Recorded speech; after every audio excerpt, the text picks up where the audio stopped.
Praise the lord. ఈరోజు దేవుని వాగ్దానం ఎస్కేల్ గ్రంథం 47వ అధ్యాయం 14వ వచనం.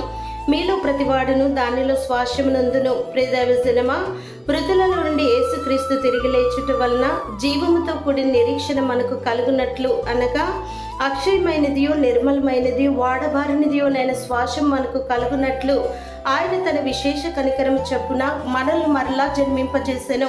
విశ్వాసము ద్వారా దేవుని శక్తి చేత కాపాడబడి మీ కొరకు ఆ శ్వాసం పరలోకమందు భద్రపరచబడి ఉన్నది. కావున మీలో ప్రతివాడును దానిలో శ్వాసమునందును ప్రభు వలన శ్వాసమును ప్రతిఫలముగా పొందుదమని ఎరిగి మీరేమి చేసినను అది మనుషుల నిమిత్తము కాక ప్రభు నిమిత్తమని మనస్ఫూర్తిగా చేయుడి.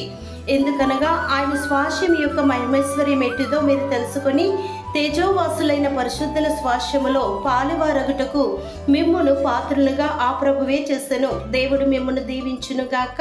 ఆమేన్.